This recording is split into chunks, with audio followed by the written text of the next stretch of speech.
Maybe we should start with a cool story of the week, bro, since we have the two together. And maybe we should do how they met. You know, I was thinking that too. I was thinking, so normally every week I do this story from like my childhood or teenage years. You have lots of them. and this week, and one of the ones that it never gets chosen is how we met. Why is that? Well, he always has. The alternative is always just so cool. Yeah, the alternatives. There's a couple of good ones.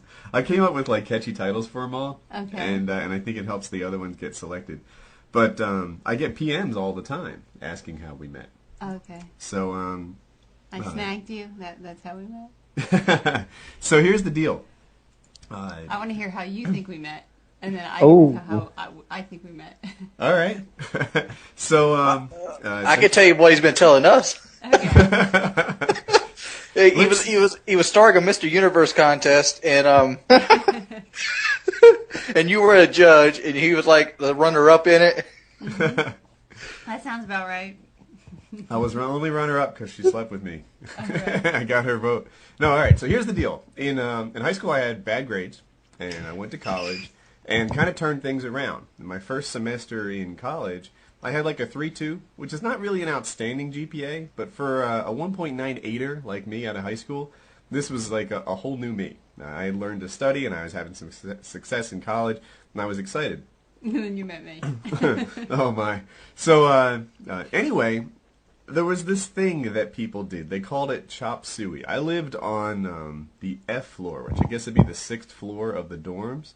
And you know how stairways go up like half a flight and they turn around and you can go up half a flight and you can sort of see all the way to the bottom. And, you know, normal people are content to just see how far they can spit like between the little handrails until it hits one.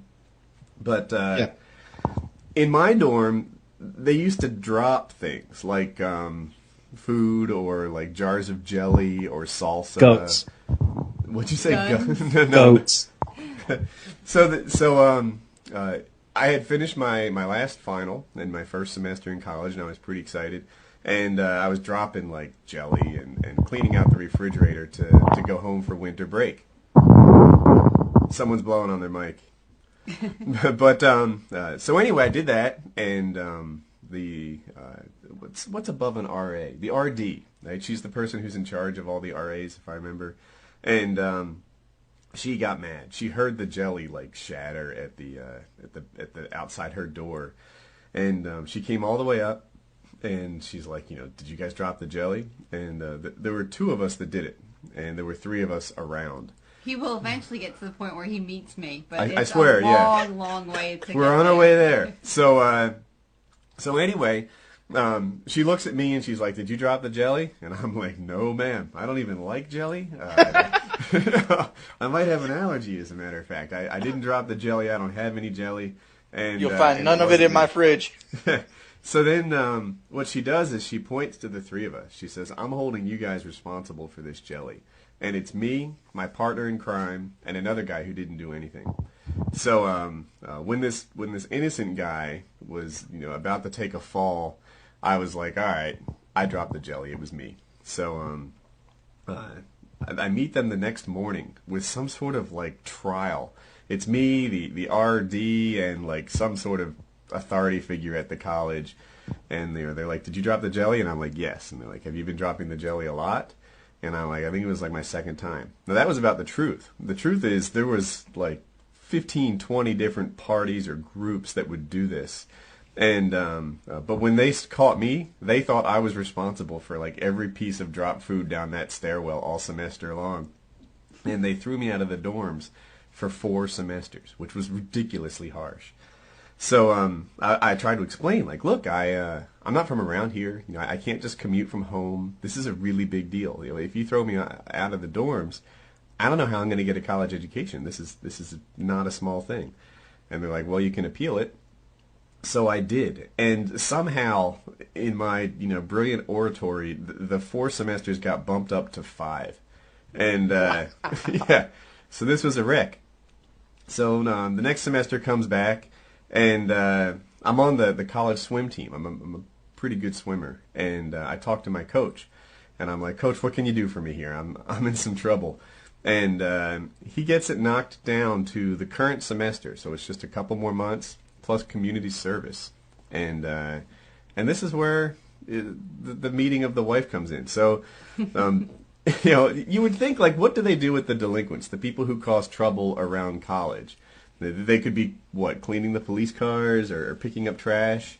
And I think those were actually choices that they gave me. But the one I picked was babysitting. I worked in, like, a daycare. And Jackie's friend was there, too. So, where are we here? Jackie's friend was there. She told Jackie to come in and come see me. And Jackie brought food for her friend. Her guise was that, her friend had forgotten her lunch, so she stopped by and gave her food.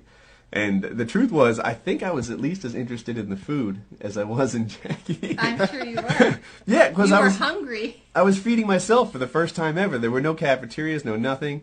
And I kept coming back for more food, like, another bite of her lunch, another bite of her lunch. And I had jelly beans. Jelly beans, I remember those. Yeah. And I was gorgeous at the time. Do you remember? Had, no hair, and ugly orange, wrestling shoes? You couldn't, they were track and field shoes. Oh, okay, track and field shoes. And obviously, you couldn't resist them. I could not resist them. Yeah. They were the ugliest shoes I've ever seen. And I think I did see a man on the street the other day with uglier shoes and thought, Woody would like those.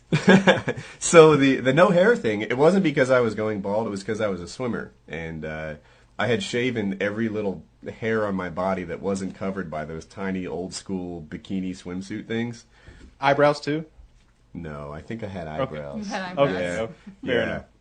But there was no hair on my arms, legs, or head. And I had fluorescent orange track shoes, and she couldn't resist.